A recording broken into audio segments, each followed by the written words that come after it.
speakers, which as earlier, if you were listening in, we got quite the show of amazing speakers coming in today. Partners of ours and not partners of ours. We have an incredible lineup of fantastic topics, great people, and now we are going to officially start our speakers, and we're going to start it off with a bang. Our most glamorous speaker panel coming up. We have Lisa, who's going to be moderating. We have Brenda, Crypto Mom, Jules from Women in Crypto, come on up. Carmen from Disco Burn, and Sonia from Orbis. Welcome to Women in Crypto and Web3. Give them a big hand. One more big hand. Let's go.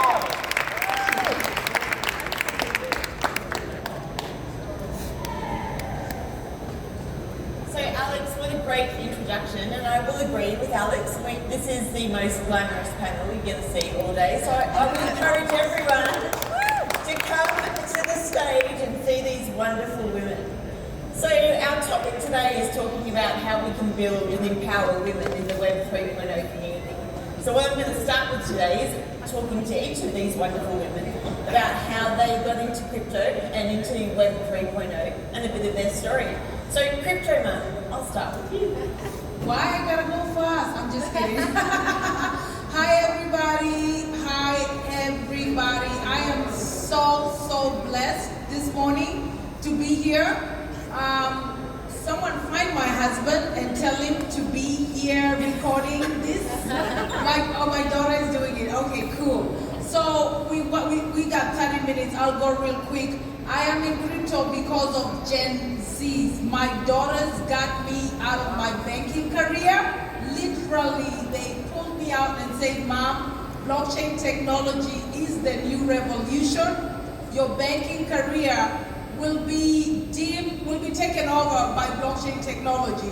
So that's how I got into crypto. I started investigating blockchain. I knew about Bitcoin back in 2010. I never invested in Bitcoin until my daughter decides to go to college and major in computer science and decides, okay, computer science is not for me, Mama. It's not for me. So she comes back and tells me the best thing you need to do for me is let me do me. So I said, okay, well, you do you, girl. And that's how she came about and got the whole family into blockchain and crypto. And we have a crypto family and we love it. So Jules, one of the things we've talked about is that there's not a lot of women in crypto, right? And so you started. Yeah, really quickly, hi, I'm Jules. I'm the founder of Women in Crypto. So happy to be here. Thank you so much for having me. Thank you. Briefly, the reason why I started Women in Crypto was based out of necessity for myself in a very male-dominated industry, I suppose you could say. There was not a place for me to go and proverbially hang my handbag and call it home. So after having a couple of situations within some projects that resulted in a little misogyny, sorry to say, I decided that I needed to create a place for women. And so Women in Crypto was born from that. And we have since grown to over 9.3 thousand user or members in the space. And it's a lovely place. Thank you. And just educating women, letting them know there's a safe space, letting them know that they're not alone in their journey, that they have a really big support system of just other gals who are trying to do the exact same thing, which is create financial freedom and generational wealth for their family. So that is why Women in Crypto came to light. That is such an incredible story too, Jules. And I know there's probably many people here who've been supported through that. Oh my gosh, like I'm looking out and I know everybody in here, this is my family, and so they are very supportive, and TCG World they were my very first partner, and I am so happy to be part of this family, and I am very bullish on the project, so let's go. So Carmen, what about you? So my story is not unlike most people. I think that, you kind of live the rat race life. I lived that for 22 years. I've always been a person that's like, what's next? What's next to conquer? I was the first woman to go to college in my family, and I made it into the retail sales arena very male dominated and ended up in jewelry and diamonds and gold. And I'm like, what's next? Because of a vacation where we're in COVID and I couldn't go anywhere, I went down the rabbit hole. Now, in my experience, I've worked with over 150 developers in the crypto space, and I want to see more women come in and conquer the space. You know, the industries that cater to women were built in a time where men ruled. This is our chance to take stage. Yes, get in early, take stage, and start developing it with your vision. Because if a woman is put into the leadership position and leads the way, I bet you, I guarantee you, it's going to look different than what it looks like today. Yes. And far more glamorous too. That's actually a really good segue into what you do too, Sonia, about your diversity and inclusion. Yeah. Hey everyone, good morning. So I'm Sonia, I'm the founder of Orbis 86, and we are a Women of Color-led project, which is actually it's rare to find women in this space. Let me ask you, I'm actually glad that we're kicking off this entire session with a panel of really beautiful women over here, right? How many women are there in this space, do you think? Some numbers, do you think like maybe 50% of Bitcoin holders are females? 70, 80? 10. 3? It's close to 15. Now I know some people are like, okay, 15 is not bad, right? Better than what I expected. But that's the thing. That's how females are represented in the space. Web3, if you think about it, it's being built on the back of the tech industry, in a way. And in tech, we know that the ratios have been skewed since the beginning. Even today, just 25% of tech workers are females, out of which 5% are Asians, 3% are black, 1%, it's the Latinx, it's the Latina population. So we all here, we need to change that. Right? We definitely need to change that. We need to close in on the wage gaps. We need to close in on the gender gap. And together, we can. That's such a great point, and I think that's one of the things that the panel can talk about today. Like, what is it, do we think, that stops or like is an inhibitor for women to get into crypto or people with diversity? Well, I'll start by saying, when I got in 2020, I did not see any people that looked like me.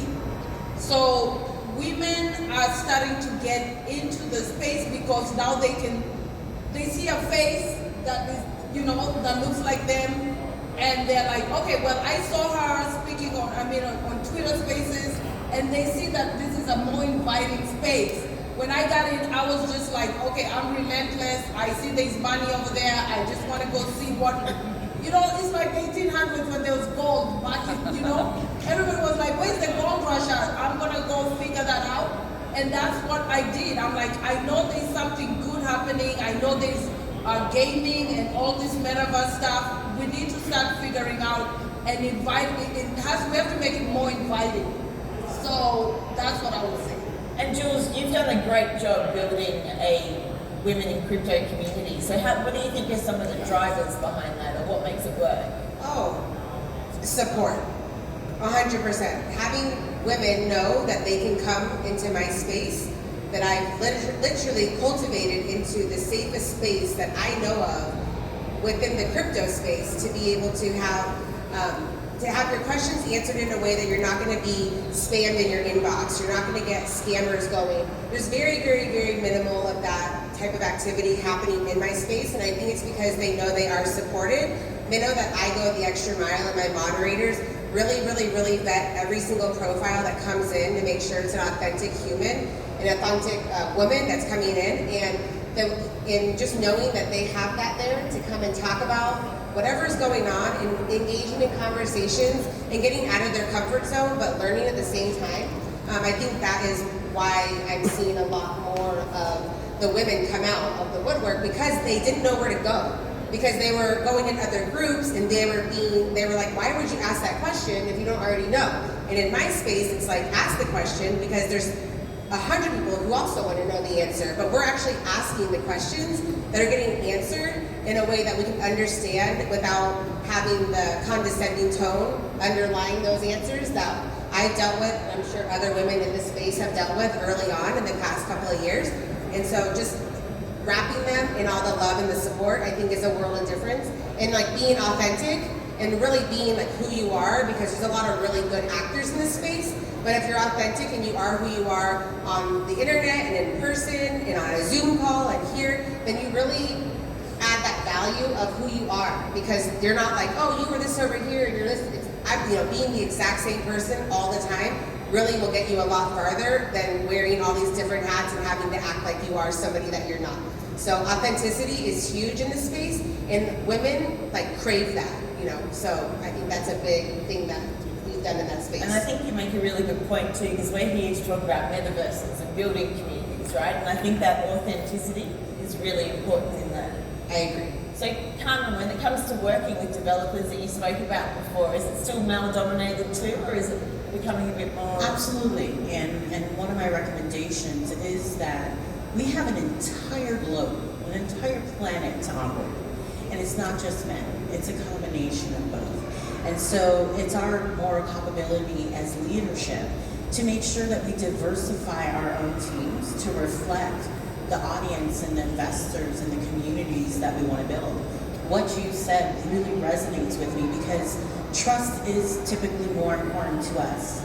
And in this space, when you jump in and you find distrust and you find scams and you don't have the experience of like a gamer experience where you're in the chats, you're in the VCs, and you're degenning out, like if you don't have that expectation to be more resilient, then you're going to find women like this that are first adopters, that are relentless and resilient, breaking through those barriers.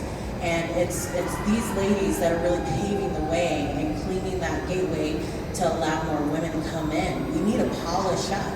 And so we help make things a little bit more beautiful in order for things to thrive. Sorry, there's been noise in the background. Woohoo, I agree. So, Sonia, in building your NFT collection, how have you incorporated this sort of thoughts into that? We are an NFT collection, but at the same time, we are an impact project. So Cynthia, who is not here, she is building out our impact arm. And as a women of color-led project, we obviously care about diversity a lot. And if it's not evident, I wasn't born in the United States. Right? I'm from India. I still have my Indian passport because the green card wait takes forever for Indians. Now, that being said, I have the privilege of being, born in a different country and being able to have seen different cultures. When I was applying for my undergrad degree, and I have a degree, a bachelor's in electronics and telecommunication, I did not have the money to pay $300 that covered my tuition, my accommodation, my food expenses, all my expenses for a year.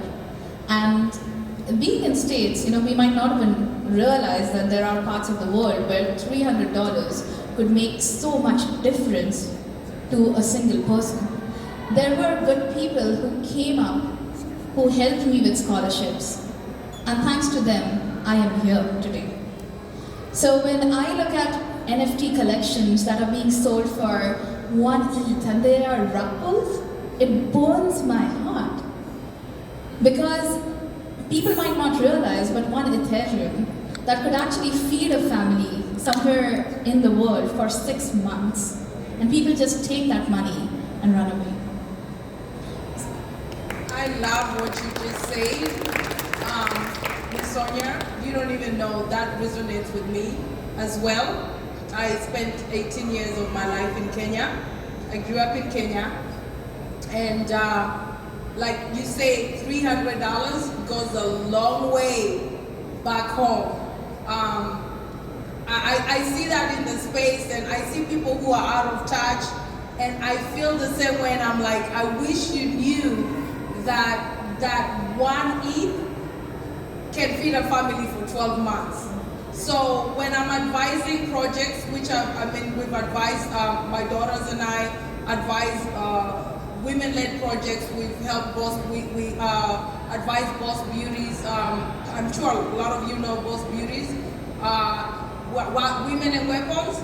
lot of women reached out to me last year before they launched, and I actually was like, I don't think you guys are really gonna make it, but yeah, send me an NFT and I'll tweet about it. Okay. That went out to be the biggest, it's a blue chip. I mean, the best women-led project out there. So after that, when they approached me, women-led projects approached me, I was always like, okay, let's do some due diligence. I'll help you get out in the market. But one thing I always tell them is, whatever you do, you always have to remember there are people who will get their life changed drastically by just holding an NFT at $250, and it goes all the way up to a 10x. That can change someone's life. If we can do a whitelist, or if you can do giveaways, whatever you do in your community to help someone else get up, I always advise projects to do that. To me, it is a big, big deal, and I'm glad you mentioned it. And I think that's one of the greatest things that we're trying to create with TCG World, right? Opportunities for people. So Jules, what do you see being some of the opportunities that people might not see at the moment happening? Oh my gosh, I think they're endless. I think that this is something that I talk about on a daily basis, and I'm going to speak specifically to what I think I'm going to bring, because I can't speak on anyone else. But for me, my Women in Crypto headquarters is in the North region of the TCG World, okay? North region. And there's some incredible projects that are my neighbors. One sitting next to me, one in the audience, I see you right there. Project Nightfall, shout out. And I think in regards to Women in Crypto specifically, what we're doing, what my goal is to provide somebody, whoever that person is, with a place they can come and learn without feeling like they don't belong. So they can come in and they can learn about blockchain, crypto, NFT on a very basic level. I'm having lots of content and courses being built as we speak. I'm also having a blockchain course on just technology for children, an animated series that I'm actually having built also.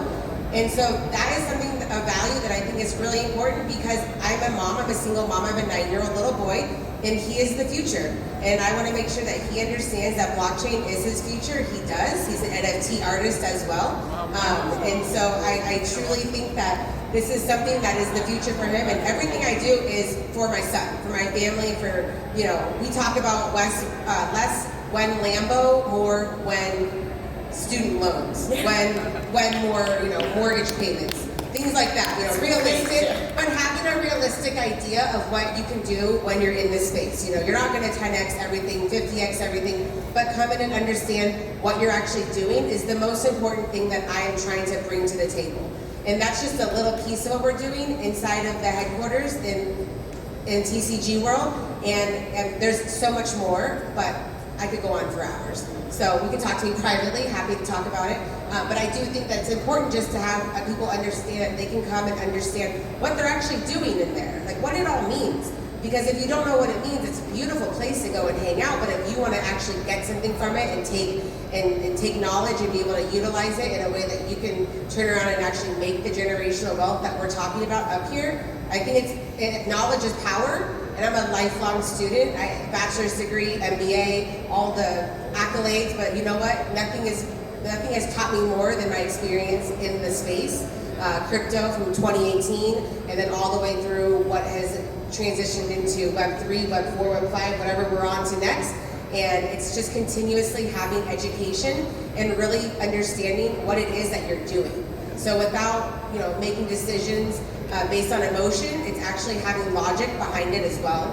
And I think as women, we take that into consideration before we just jump. So that's important to me. And so Carmen, what sort of projects do you see being most beneficial for women in like a metaverse like TCG? So the projects that I have come face to face with, mostly led by women, are going to be about social empowerment. They're going to be about charities. They're going to be about giving back. And that is what I find is really pivotal when you're trying to build communities. There's definitely a pay-for-play system in which you can take any idea and make it, you know, $1 million or more market cap really quick. But when there's a heart and soul behind things, I think that we have the ability to really communicate that effectively. Like, our mindset isn't necessarily so much just operational, and we're really good at it, right? We all know this. But for the most part, I find that women have a way to really speak to an audience that engages them in a way to step up and speak about their own experience. And we welcome those things. It's not task-oriented, like do this, operate your wallet this way, and move forward. Now, you know, for me, my contribution to the space is, I think about two entities. It's the projects that are trying to grow within the space. How do we take away the barrier of entry to thrive, right? How do we teach them and hold their hand and get them through some of the things that, you know, prey upon them to take their money, to take their marketing wallet? And then how do we also help projects with the burden to educate in order to onboard? So we have to find fantastic, fun ways to allow people to learn and overcome this learning curve in order to feel comfortable operating. It's always up to everyone else's own mind and decision on what they're going to put their money into. But some of the foundations of how we operate safely in this space, it's not so readily available. And there's so many nefarious and malicious entities out there trying to feed you the wrong information to get you in quick. That's why FOMO and emotion are some of the barriers that cause us to lose so much and gives us a bad reputation. So, you know, with Disco Burn, we try to make that fun and engaging. There's a blockchain vote. You gotta learn how to operate your wallets, and we're vetting projects to put in front of you so that we can set the standard of what you should be looking for at the very basic level. That way you can kind of move through as quickly as possible in how to operate right in the space, and then go out and continue to learn more. You've seen all these women up here talk about how long they're in this space, and I've talked to so many mentors that I keep in my circle of influence that have been in it for so long that I want to know what good people have to say about what are the best behaviors in this space in order to build your own wealth. And look, I think that aligns a lot with what you were saying before, Sonia, about making an impact. So what do you see as being projects or things within the metaverse that could make a huge impact to people's lives? I think there's a lot just in the Web3 crypto space if you think about it. I mean, we know about countries like Argentina or Sri Lanka where because of inflation, their currency is worth nothing, or Zimbabwe, right? At one point people would say that you could actually use Zimbabwean currency as toilet paper because it was cheaper than toilet paper. And crypto can actually help as a hedge against these currencies. I mean, people could actually adopt currencies without the need for sovereign bodies. And the way I look at crypto is people's currency, right? United States dollars, it's owned by, I mean, you know, it's obviously circulated, owned by, governed by the regulatory bodies here, and same with all other currencies. But cryptocurrency, it's people's currency. Now, if you think about the impact that we have made, in November, when cryptos were at their all-time high, that was $3 trillion total market cap. Even today, it's over $1 trillion. Now, that $1 trillion has not come from any banks. It has not come from any sovereign bodies. It has been created because we believe in crypto. I mean, imagine if that is the kind of wealth that we can create. Some of the problems that we are facing across the globe, right, from malnutrition to housing to lack of opportunities. Crypto, Web3 has the power to tackle those problems. And that movement, it's people's movement. You know, one of the things I believe is if you are empowered, the best thing you can do for the world is empower people in there. And it doesn't matter, right? It doesn't matter if you're impacting 1 million people. Try to impact just one person. That one person could impact another person. And with that butterfly effect, you just don't know how many lives could be impacted and changed. So when you're thinking about impact, you know, this is for everyone here in the room, right? You want to invite someone to the space, you have a spare NFT, give them an NFT, bring them in, right? Help them understand how crypto works. We are working with nonprofits who are actually exploring crypto to really help the unbanked. You know, guys, even today, if you look at just the NFT space, last year we only had 330,000 wallets, okay? And as you know, some people have multiple wallets. So we only had 330,000 wallets trade NFTs on OpenSea. So it's not a big world. You have to bring more people in, even globally. There are just about 330 million people globally that own cryptocurrency. For a lot of them, it's Ponzi scheme, right? Because of all the scams that have happened. It is our responsibility that we bring people in safely. And for many people, even through mining, or now we have come up with more innovative ways for people to get, to indulge in tokenomics, right? With that, they are able to get access to capital that was previously just not available to them. There is absolutely a lot of impact that we can create, but one of the other things we have to remember is when people are busy fighting to survive, if the top priority on their mind is how do I make money, right, to get the next meal for my family, they are not going to get on Google and search what is cryptocurrency. So we have to meet them where they are at. So our effort has to be intentional. We have to go out there and meet people. And that's a very good lead in. We're almost out of time, guys. We've got very experienced crypto women up here. So if you could go back to when you first got into crypto or into blockchain, in 30 seconds each, what would be the advice you'd give to yourself back then? I personally wouldn't change much because I've learned from every mistake I made. I stayed away from centralized exchanges in 30 seconds. Gen Zs are the backbone of this technology. So as much as I would want to bring many women in, the next generation have the mantle right now. I'm focusing on my daughter's age. Imani's 20, and they're doing phenomenal in the space. The next 10 years, the young kids growing up will probably only know digital currency. So I want to emphasize to them to let their peers know, get ready for this revolution, because whether you like it or not, it's happening. Whether they call it a Ponzi or not, it's happening. Whether they say it's not going anywhere, it is happening. And that's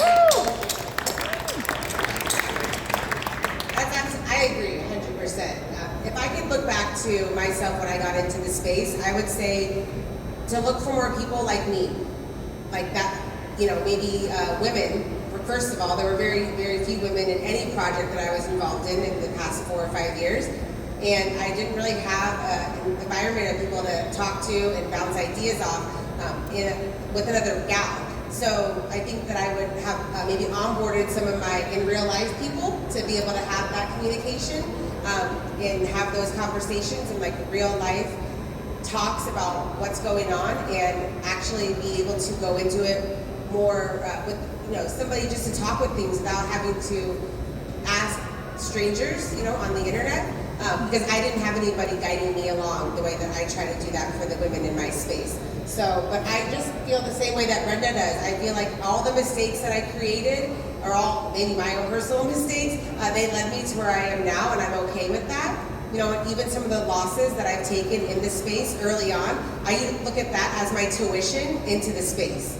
So that was my education. I paid for that to learn where I am now. And it's worth more than my MBA, it's worth more than all the, so that's the tuition that I am more, impressed with myself paying than a student loan. So that's something that I think is really powerful in just understanding what you bring to the table, like what you as an individual can bring to the space, because we all bring so many different things. So, instead of quieting yourself down, speaking up, talking about it, getting your good vibes out there so people understand that you are somebody that they can talk to, because that's the problem, is that a lot of women, in my experience, they're unsure of who to trust. So getting out there and just being who you are, I will maintain that every single day, and who I am, and I think that's something that I have been from day one, and I will take that on. So it's not a regret, but it's a lesson that I've continued to bring on for the past 4 or 5 years. Thanks, Jules. So, Carmen, we're hearing a lot about lessons learned. So, what would you tell yourself getting into the space for the first time? Yeah, take a first step and don't give up, because mistakes will be made. You'll get scammed. You'll make a mistake in your wallet. Right. I mean, you're speaking to me because I have 2 degrees, and I'm like, those student loans, and here we are. And that's, my degrees are not on my Twitter. But, if you want something you've never had, you have to do something you've never done, right? And so when you take that to heart, you got to understand that there's more value coming in when we're not fully polished, when everything isn't, transparent, because you can still find people out there trying to take advantage of you. But don't wait until all of that has been overcome to take that first step in. Come in, find your trusted circle of influence, find mentors, and understand that results don't lie. People come in with their tail between their legs because they're afraid to ask questions because they don't understand the technology. But follow your gut, because if you go into a launch and there's a closed VC, or you can't get a good answer from a modern admin, and you can't see some certain things that should be there, and you don't have to know what Trust Wallet is to do that. Trust your gut, stand up for yourself, because there's a lot of noise, and ask the right questions, and if you don't get them answered, go on to something else. There's so much more. Right? Yeah. Keep asking. So Sonia, you talked a lot about making an impact. So what advice would you give yourself, say, 3, 4, 5 years ago? Well, in terms of lessons learned, some of my friends had advised me back in 2011 or 12 that, hey, if you want to be doing something, mine Bitcoin. It's like, what are they even talking about? And I knew Bitcoin, right? But I thought that, this is not going to last, right? I mean, I'm up here and I am a vocal advocate for DeFi, but the mistake that I did then was I never really tried to understand what is it that's being created. Now as I understand the foundations of decentralized finance and the impact that it can have on the world, it's just amazing at what we can do, right? Where we are removing the intermediaries, we are removing, we have been talking about generational wealth, right, in the States. We talk about all of these gaps and how for decades and centuries we have not been able to overcome gaps. And we have beautiful black folks over here, and I think you guys will resonate more because I have seen in the US especially, systemic inequalities are hard to get rid of. But with crypto, with DeFi, with Web3, we have an opportunity to actually change that. So I would say that, if you come across something, yes, do your own research, but what I would also like to do is, with these beautiful women here, and we all are learning, we all make mistakes, but one of the things that we could do, I think it's our moral obligation, that we teach people, we talk to people about those mistakes and bring them in a safe manner. Love to. But guys, I'm sorry we've gone over time, but I'm sure. Yes. This is the last, I know we've gone over. One more thing I want to say, bundlesbets.com. If you are in sports betting, hit a girl up. I'm right here. I'm your girl, okay? Thank you. Well, I'm sure everyone here has enjoyed this amazing panel of ladies today, so let's give them all a hand.